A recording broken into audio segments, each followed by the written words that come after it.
On voit que l'IA est positionnée 23e sur CoinGecko, ça laisse place à un gros potentiel en bull run, ainsi que le secteur de la DeepMind. T'en penses quoi? Enfin, vous en pensez quoi? T'en penses quoi, toi, Mick? Je pense qu'en fait, c'est des narratifs de premier cycle. C'est-à-dire que c'est des narratifs qui vont très bien performer, comme on a eu des narratifs sur les NFT en 2021, comme on a eu la DeFi également.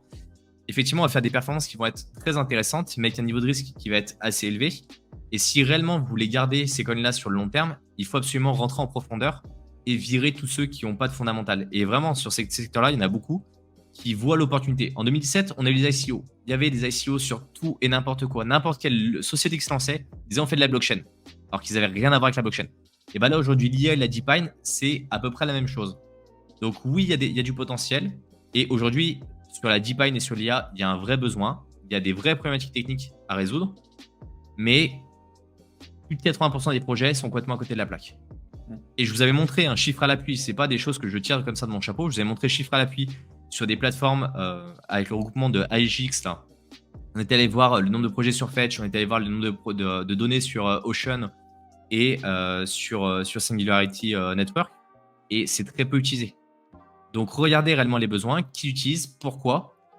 Et après, pareil, sur Akash, tout le monde en parlait, on avait peu de processeurs, on avait peu de GPU, peu d'utilisation.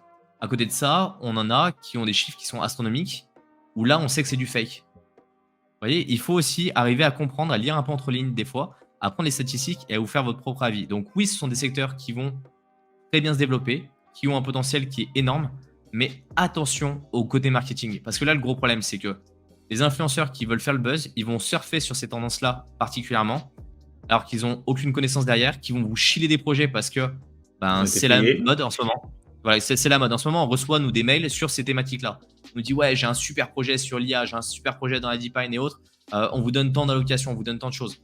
Et c'est là où globalement vous pouvez vous faire avoir. Donc faites votre due diligence, c'est hyper important, encore plus dans ce secteur-là.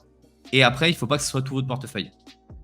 Et là, je le répète, c'est qu'en fait, un portefeuille qui est bien alloué, vous avez des coins qui ont déjà plusieurs cycles. Et après, vous avez une petite partie de votre allocation sur des coins qui viennent juste de sortir, avec un niveau de risque beaucoup plus élevé et avec potentiellement des performances qui seront plus intéressantes. Mais il faut avoir une allocation qui soit la plus adaptée à votre profil de risque. C'est hyper important.